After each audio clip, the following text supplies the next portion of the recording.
Today is Thursday, October 14th, 2004. I am Doris Karp and I'm interviewing Rabbi J. Brickman. This is part of the 350th year celebration of the Jewish community in America. Good afternoon, Rabbi Brickman. Good afternoon. What is your full name, please? It's J. Robert. And where were you born, please? I was born in Manhattan, New York City, October 19th, 1924. Who were your first family members that settled here? Well, my mother's father was a Litvak, came from Lithuania, and my father's parents were from Russia, and I think both of them arrived here in the early 1880s, settled in Philadelphia. What brought them to America? Pogroms, I'm sure, poverty. And you wanted to say something about your grandfather? Yeah, my mother lived as a child in a small a small community outside of Philadelphia. Philadelphia has since grown, so it's now part of the larger Philadelphia. But this was Narberth, Pennsylvania. It was a city on the main line, and they were the only Jewish family in town. My grandfather had a hardware store there, Rickland's hardware store, and here in the archives I sent them a picture taken recently of myself and my daughter standing in front of the hardware store. We just took it last year.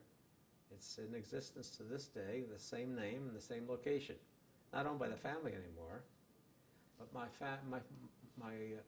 grandfather was a very learned man, a very learned Jew, and he became in time, living in that community, he's the only Jew in town, sort of the town pet in terms of being, he was sort of like, they saw him as sort of an Old Testament sage, you know, and he was trotted out on all kinds of civic occasions. It was Flag Day or anything, Mr. Rickland was always there, and to say a few words.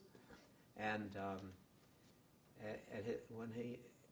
at his funeral, all of the ministers in town came to the funeral. And one of them and said words of eulogy. And one of them said, Mr. Rickland was a fine Christian gentleman.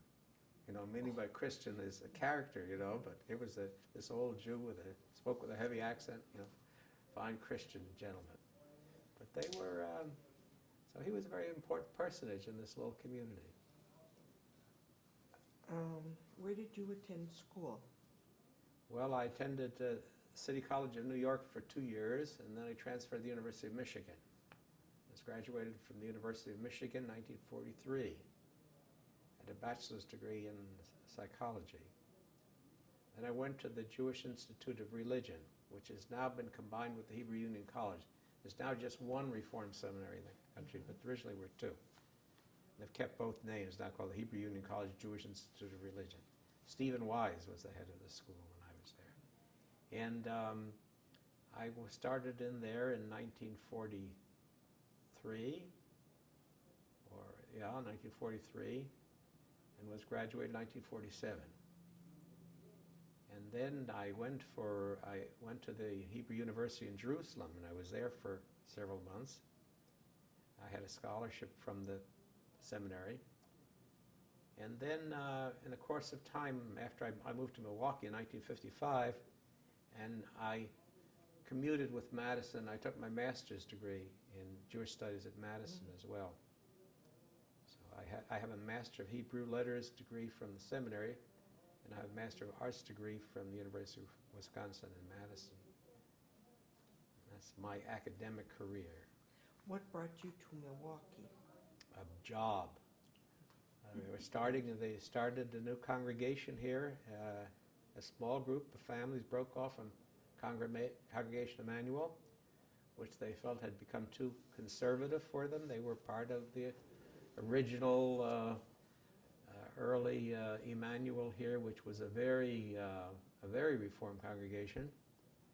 And when Rabbi Friedman came to Emmanuel, Herb Friedman, he took the congregation very much to the right, and a sudden veer to a much more traditional, much more Zionist-oriented congregation, and some of the early members were made uncomfortable by that.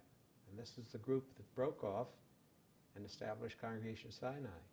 And since these were my inclinations as well, they sought me out, and when they explained what their ideology was, I was attracted to that, and so that's what brought us together. How many families started the congregation? About 35? Yeah, about 35 families. I think up to about 450 now. And how long were you the rabbi there? Just short of 40 years. There's been many changes in the synagogue. Oh, indeed Over the so. board. Indeed so. How has it changed? And Well, the strange, the paradox is that the congregation today is very much like the congregation that Emmanuel was when they broke away from it. So that what happened was that when I started with the congregation, they wanted something that was very, very, very reformed, and I was very reformed, but I wasn't very, very reformed. So I tried to bring the congregation a little bit farther to the right. But as we got more and more members through the years who came from more traditional backgrounds, there was sort of an automatic pressure from the congregation to move toward the right. And my successor, Terry Bookman, wanted to move it much farther to the right, and that process of movement has continued to this very day, so that the early members of the congregation would turn over in their graves if they knew what was happening there, because much of the traditional practices have been returned to the congregation, and much of the practices from which the original members were in flight are once again established. So, as I say, it's strange what history does, you know. you are also an author, Rabbi Brickman. What have you written about? Well, I write sort of mini essays and little newspaper articles, and I've published 2 collections of these, and one of them was called Reflections in a Pumpkin Field, the first, and the other is Reflections in a Lily Pond, Reflections on a Lily Pond, both of which are out of print today, but they sold quite well in their time, and they are brief little religious or philosophical essays with a sort of a humorous slant to them. My feeling in writing these was I feel that most religious writing tends to be, one, too long, and secondly, too complex. So these are articles that can each be read in between 2 and 3 minutes, and they're rather simple, but I think rather important.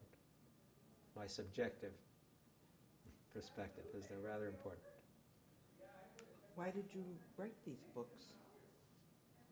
Well, I am by nature a writer. I've been writing since I was a child, and I just love to express myself in writing. I was much happier in the time when people used to correspond by letters, you know. When I moved away from home, I exchanged letters with my parents once a week, you know. We used to write, I and my mother would write voluminous letters. People used to like to write. I just love to write. I like to express my thoughts. I think I probably express them better in writing than I do orally. And I just feel that if you have something to say, you just want to say it. These are just things that have, I think, I've said things that needed saying. You are also a philosopher, and what is your philosophy? Well, on religion, on life? Well, that's hard to answer a question that's as broad as that. I do feel that I do believe in a personal God. I do believe that we as Jews have a special destiny. I believe in the covenant, that from the time of Abraham we have been tied to God as a people by a special bond, and that the observance of the mitzvot, are the commandments which God has indicated to us are pleasing to Him, and because God has been very gracious to us, bestowing upon us as individuals life, sanity, joy, love, the capacity to love, all of these things that we are deeply indebted. And since the time of the liberation from Egypt, which was the great act of loving kindness bestowed upon the Jewish people by God, there is a desire to respond in love to His love for us, and this is we do through the mitzvot. So I take this all very seriously. I'm much more interested in Jewish religion than I am in Jewish sociology. I find that the interest of the Jewish community today has become highly secularized. I mean, people are interested in, Jewish organizations, the structure of, the community population trends and that sort of thing.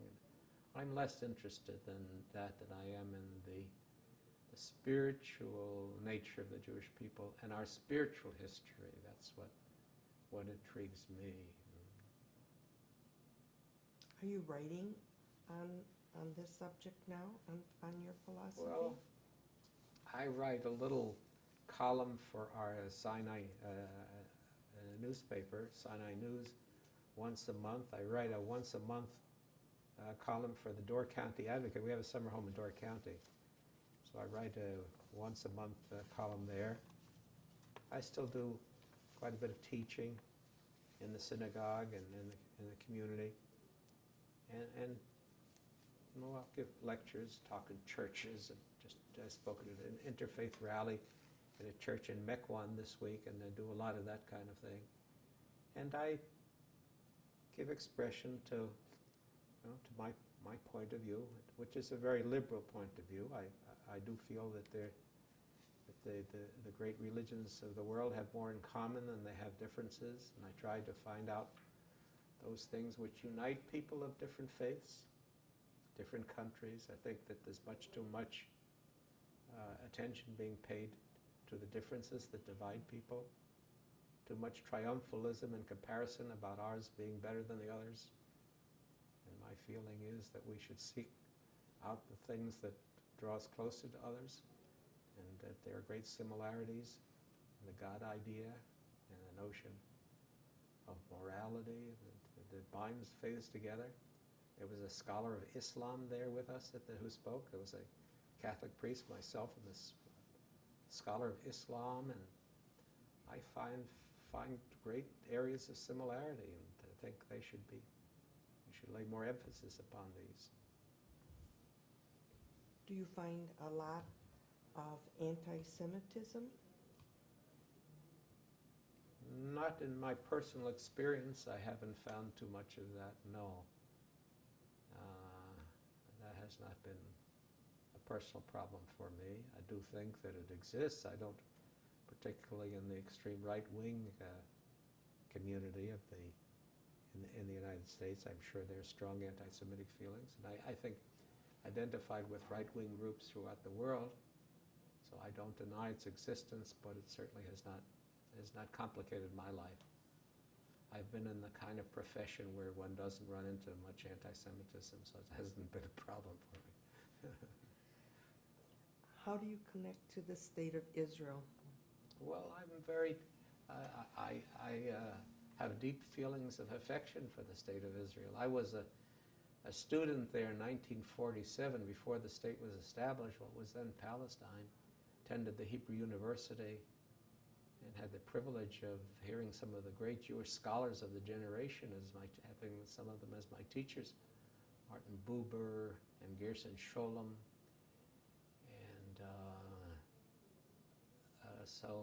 and Israel as the place where our religion is founded. I'm intrigued by. I participate in archaeological digs. The Bible to me is a sacred book, and anything to do with the Bible intrigues me. So the ancient history of our people and the birth in these areas is very important to me in seeking out traces of that. I found in 1947 Israel was a paradise. It was a completely socialistic community. Nobody had any money.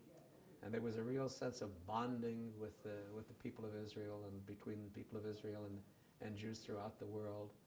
Everybody lived very simply and very humbly. There was an effort to get along well with the Arabi. I lived in Jerusalem, to get along with the Arab population of the city. And there was friendship between Jews and Arabs at the time. Jews were learning Arabic. Jews used to put on the young men, young Jewish sabras had big mustachios that made them look like Arabs, and there was much more of a sense of bonding. I think what's happened in recent years in Israel, of course, is just horrendous. I'm not the least bit sympathetic to the Likud elements in Israel. I think that, traditionally the Jewish people has met assault by being meek and quiet and spiritual. And I think that Zion, and after the Holocaust, the response of our people has been, well, had we only been more militant and more strident and struggled hard to defend ourselves, Jewish history would have been better. And I'm not sure about that, because I think that probably we would have been wiped out years ago. And I think there is some kind of a position in between the two. I don't think that one can be so modest that you just get trampled upon and freely offer up your life as a sacrifice just to be so noble and good.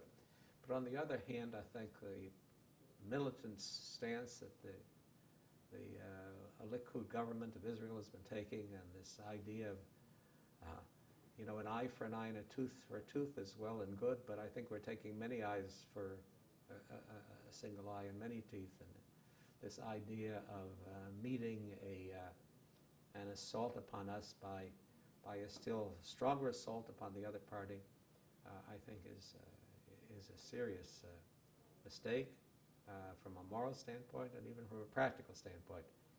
And I would hope that more efforts could be made in terms of reconciliation. I think the Palestinians are entitled to their own state. I think we should hurry up. I just heard in the news today that Mr. Sharon is speaking about getting out of Gaza in May. I think he should get out of Gaza tomorrow, not in May. I don't know why these things are all put off into the indefinite future. I think that we've been dragging our feet in this area, and I think that the consequences on both sides are tragic. And something different has to be done. Something different has to be done.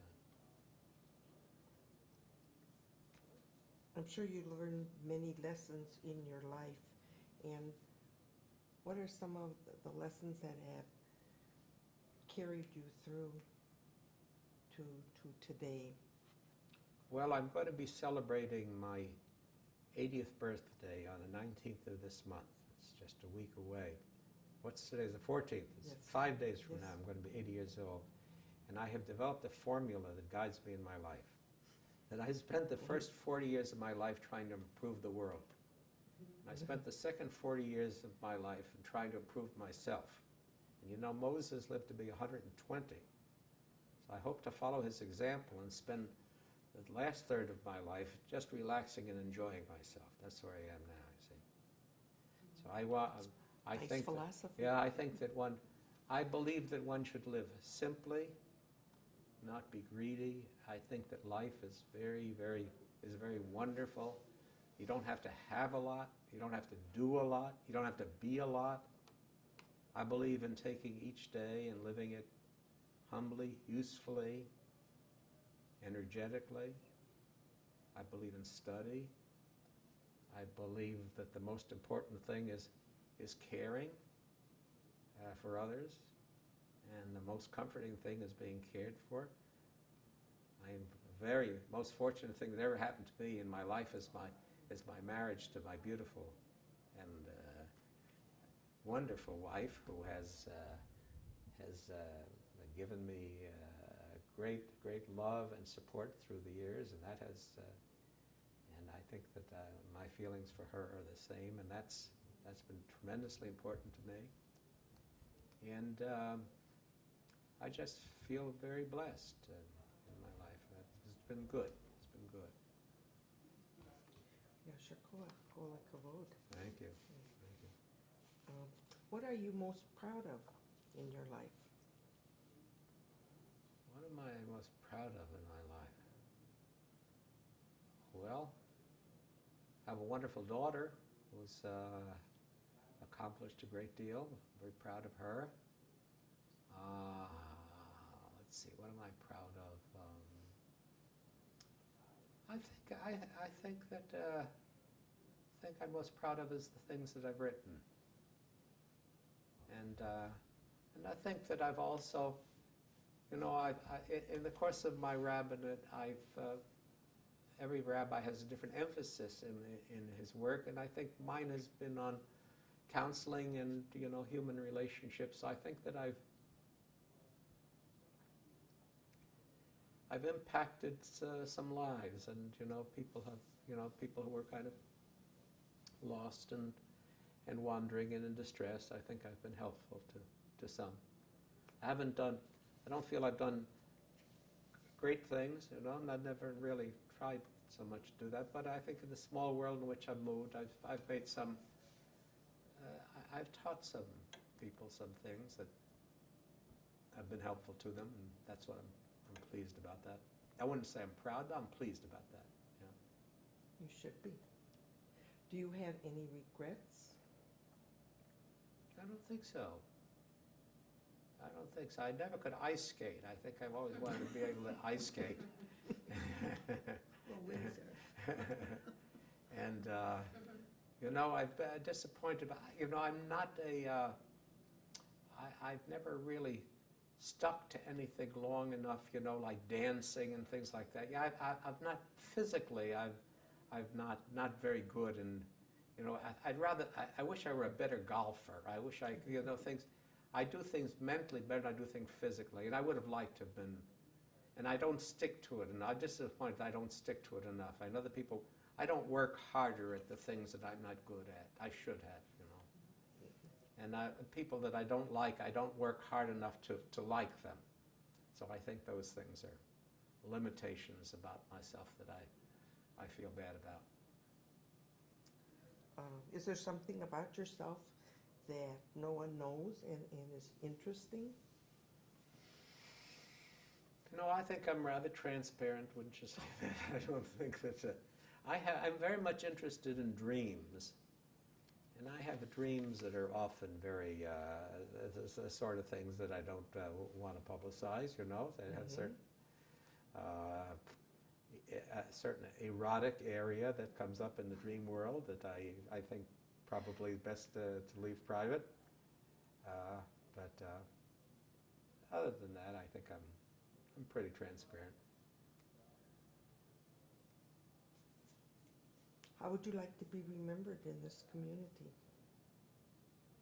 Well, I have a friend who's a bookkeeper, and she says that if I speak at her funeral, if she predeceases me, I should say she kept her books straight. And that's as good as I know. I mean, I've tried to run an honest. I think I've tried to run an honest ship and to do things. I've tried to be fair to people and to be conscientious about my work. I prepare my sermons. I work hard when I'm to do something, or a class, or a sermon, or an article, or something. I don't skimp at the effort. I work hard at it. So that too is something I'd like to be remembered for. I didn't seek I didn't slough off my responsibilities, I think, and I tried to treat people fairly and to lead a decent and wholesome existence. I'd like to be remembered as doing that.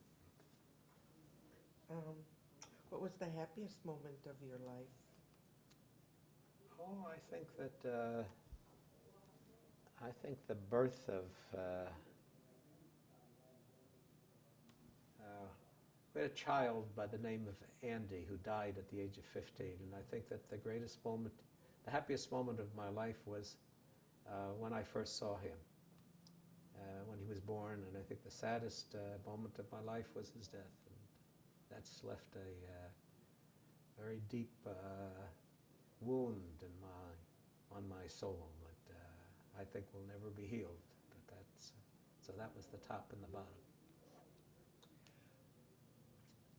Jewish community has been in the United States of America for 350 years. What do you think the future of our community is here in the city, in the state, and in the country? I think there'll be fewer Jews years from now. I think that the rate of assimilation will increase.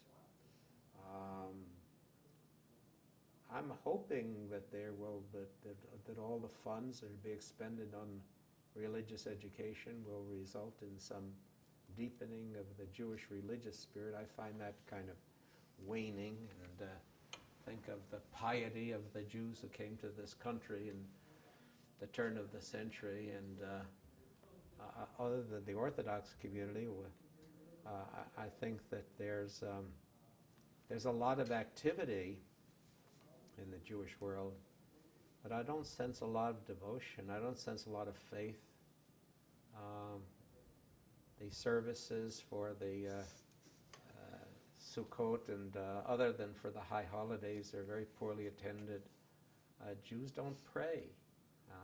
It's becoming a secular community, and that makes me sad. I think that's what's happening. You have an Orthodox community, and then you have, other than that, a largely secular Jewish community, and I don't think this bodes well for us.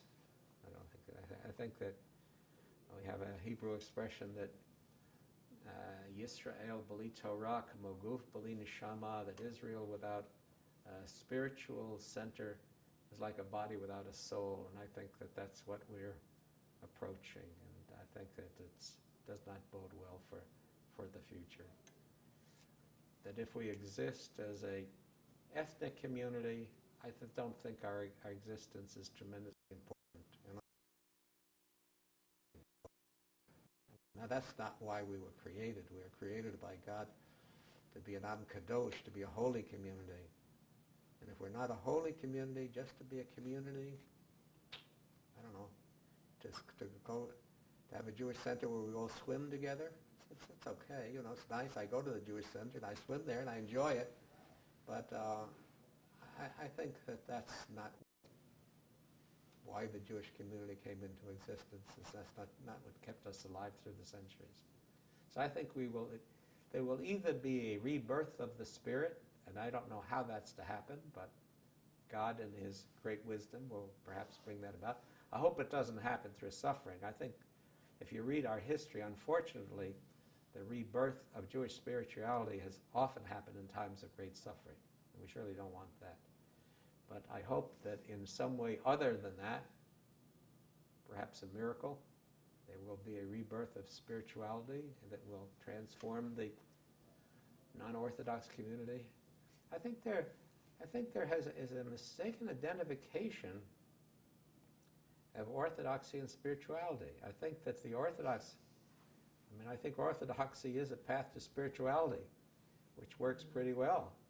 But I think one can be spiritual and not orthodox, and I don't think that for some reason, that doesn't seem to be getting across. And I think that's the big mission as I see it. And that's the one I've worked at all my career, and I still teach, and that's what I try to teach. I have a class now, and I'm teaching a group of people the Book of Psalms. We've been reading the Psalms together, the 150 Psalms. What are we up to, about 110 now? 134. All right. For the 134 Psalms, we've been doing this for about 3 years. By the way, I have a Torah study group that's now 50 years old. I've been having Saturday mornings, been for 50 years. Got second, third generation there already. But in this thing, the Psalms, very hard to teach Psalms to American Jews because they're so very, very, it requires a certain spiritual awareness to understand what this is all about. And yet, I think that gradually people begin to see the wonder and the beauty to it. If we could, it would transform if we could teach the appreciation for the Book of Psalms to the entire Jewish community of Milwaukee. Man, this would be like atomic power, spiritual atomic power. You would have I have a class now where I'm teaching people to read the Bible in the Hebrew and with a full understanding of the Hebrew grammar. And it's very difficult to do. And I have about 10 people in the class now.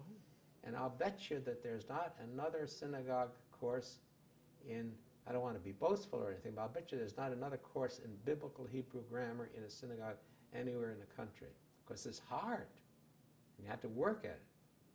And what we've tried to do, I think, is dumb down our religious education, starting in the Sunday school and all the way up, and making it very easy. And it tends to be superficial. And I think these are very deep things.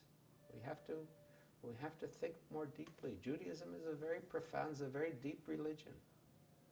And I think that people have, and it demands a certain openness of soul. You can't come at it in a critical. I think you approach it as poetry.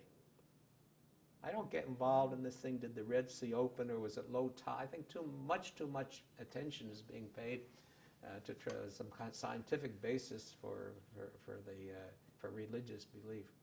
I think if one understands religious belief as something that's related to poetry, it's a language not of the mind, but it's a language of the heart, and it appeals to the deepest depths of the human spirit. And I think that if we do not nourish our people with Jewish spirituality, they're going to find it somewhere else.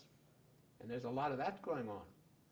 A lot of Jewish kids who have taken to Buddhist, Eastern religions and stuff like that just because they're not nurtured spiritually by something that's coming out of the synagogue. And I think that's tragic. Because I think that what we have to offer is just magnificent, but our people don't know it, and they're not terribly interested in finding out. And so that's what I think the challenge is for the next generations of Jewish teachers and Jewish leaders to work on that. It's a project that demands a great deal of thought and attention and effort. Do you think Orthodoxy holds this lure for Jewish young people who are not Orthodox for what they present? No, I think Orthodoxy appeals to a different group and to a different temperament. I think there's certain people who are very comfortable with structure and who do very well with Orthodoxy. And I think it works very, very well. And it certainly is. It's deeply spiritual. I think most of the people who are into Orthodoxy are spiritual, are spiritually nurtured by it. But it's not for me. I mean, I think one of the things that's very, very healthy in the Jewish community is the recognition that we are all very different. I mean, Jews are very highly individualistic people. I mean, there are other communities that are very much more uniform, you know. I've taught in Marquette University, you know. You give a lecture to Marquette University, whatever you say, the students write it down in a notebook and they accept it as gospel, right? Even if a rabbi says it, it becomes gospel because somebody said it. Whereas you teach a bunch of Jewish kids and we say one thing, you got 16 arguments, you know. I mean, kids are very individualistic. And I think that's fine. I think that's the way God wants it to be. So I think we have different groups of Jews who have to be fed a different recipe of spirituality, and I think there have to be, and there are a number of approaches. But I think that the mistake of seeing Orthodoxy as spiritual and the non-Orthodox, I mean, I think that's really what it doesn't have to be. I think one can be highly spiritual in a non-Orthodox fashion. And I think for Reform Judaism to try to reconnect with Orthodoxy and in order to reconnect with spirituality is not the way that I would go. I want to be critical. I mean, some people, maybe it's working for some people, but it doesn't work for me and for my kind of people. We want to have a spirituality that's not necessarily tied up with a great deal of ritual form and formality. There are other avenues, I think, that work better for me, I know. Would this be a challenge for the 21st century for the Jewish community? I think it's an enormous challenge. I think it's an enormous challenge.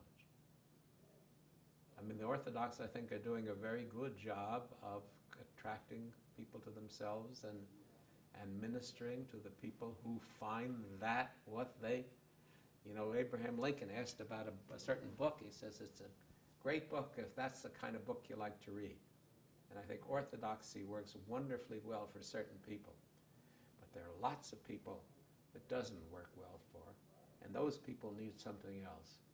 And that's something that has to be recognized and has to be answered. You have something in merchandising called niche marketing. And that means that you find a certain niche in the market, a certain kind of people who are looking for a certain thing. You have a department store that says everything for everybody, but if you can't find all the different kind of hats that people want, so you set up a very fine hat shop, you see, that has a much broader selection of hats, but nothing else. So that's called niche marketing. You don't meet the needs of the general populace. I think we have a tendency to think of answers that meet the broad population. And I think what we need is to program for different groups. I think different, distinct groups within the Jewish community who have different needs and need different programmings. And that's what we don't have, and that's what we have to work on. First place, to identify these people, find out who they are, what they think, what they believe, and then try to speak to those beliefs, those issues. Yeah. Is there such a movement afoot? Are the other areas of Judaism addressing this? Well, there are a number of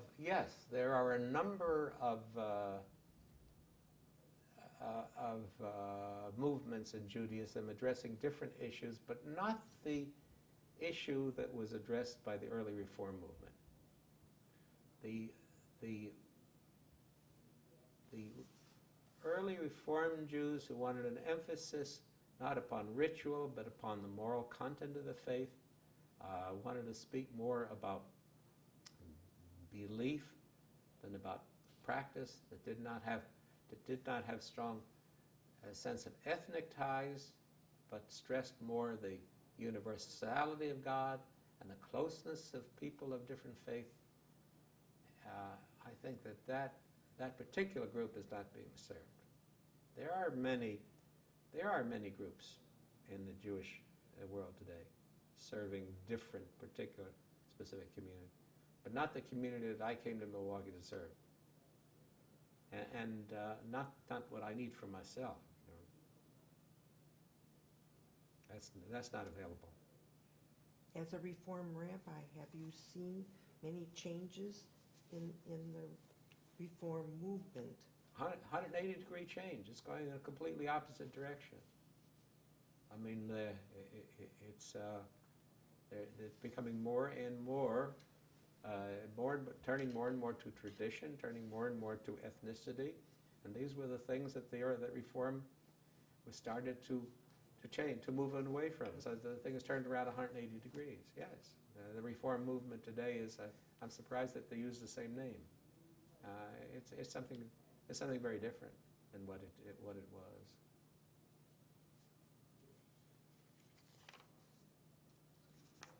Is there anything that you would like to talk about that I haven't touched on in this interview?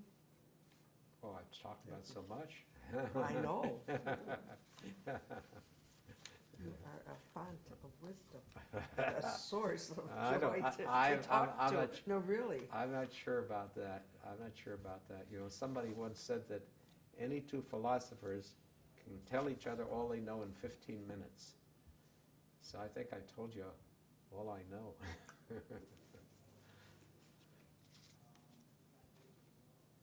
Well, I thank you very much. My Is there pleasure. something you would like to add? Mrs. Brickman, do you have something you would like to add? Yeah, so No, because I think that, as a matter of fact, when he didn't say anything about his dream experience, which is a very extensive background as far as study and as far as application is concerned, I turned my ring around, and of course I thought that that was an aspect that was very important. Then he started to talk about it, so I turned my ring back. Well, my wife is, I'm very theoretical, and I think a lot, and my thoughts wander into all kinds of heavenly areas. There was a philosopher, a historian of the Greek philosophers by the name of Diogenes Laertes, who said that the philosophers, their mind was in the stars, but they kept falling into pits. And my wife is the one who keeps me from falling into pits. She's the practical one in the family. You know, I think that in the story of the ladder, Jacob's ladder that reached to heaven, you remember with the angels of God ascending and descending on. Well, the Scripture says that it was mutsav artsa. It was set. That ladder was set into the earth. Mutsav, firmly anchored to the earth, and nothing on top, because it artsa meant it just shemaima. It was sunk into the earth, but it reached shemaima, heavenward. It wasn't anchored on top. It was anchored on the bottom. So I think that to be spiritual and to be, have your mind in the stars, and you have to have some anchoring as well. So Rita is my anchor. She keeps me from flying off into outer space, you say. And I maybe help her dream a little more than she would otherwise dream. And that's been it's a good combo. I think everybody needs to have something of those two ingredients, we need to have something of earthiness and something of spirituality, and something that ties those two together. Because to go off into space, or to be settled in the earth, and not to be soulless is very sad, and yet to be so heavenly oriented that you get into traffic accidents, that's not good either. So find that balance is very important. Well, the Milwaukee Jewish community is certainly very fortunate to have had you in our community as a teacher and a philosopher and a rabbi, and I hope you will grace us for many, many years to come. Oh, thank you. I certainly hope so. I like being alive, and I hope to have a lot more of it. And I've enjoyed the community. Both of us come from New York City, and first few years we were in Milwaukee, we would have to go back every few years to the big city and its excitement and all of the rush and the clamor and the longer we're here, the less we want to move. We just like it here. And I haven't mentioned we have a summer home in Door County, which Is that your retreat? yeah, we spend 8 to 10 weeks there each summer. Teach up there. And I teach in Door County also. I've started a Torah group at the Unitarian Church. And there's no Really? synagogue in Door County, so I do have my Torah. I just moved my Torah class up to the Unitarian Church in Door County. So if anybody's in Door County, Saturday mornings, it's meeting, and it's open to the community. So every Saturday morning during the summer, the Torah class is there. And so Milwaukee has been very good to me. I've been very happy in this community, many friends here. And we feel very fortunate to have lived here and participated in the life of this community. What about the scholarship? Yeah, tomorrow night, the congregation, in connection with the American Friends of the University, American Friends of the Hebrew University, is setting up a scholarship in our name at the Hebrew University in Jerusalem. It's going to be the Rita and J. Brickman Scholarship Fund, and we're going to have a full scholarship for an undergraduate student each year. And tomorrow night, there's a little celebration at our synagogue for that. So the Hebrew University, together with the temple, are celebrating my 80th birthday tomorrow night at a service and owning Shabbat. So tomorrow night we're looking forward to that. What a wonderful honor and well-deserved. Is it for Wisconsin students, or is it No. national? No, it's for It's Israeli for students. Israel. Yeah, Oh, Israeli for students. Israeli students, Yeah, not American. no, to study the Hebrew University in Jerusalem. Yeah. And so that's, I'm very pleased about that. It's wonderful. Thank you very much. My pleasure. It's my pleasure. Pleasure. A lot of us were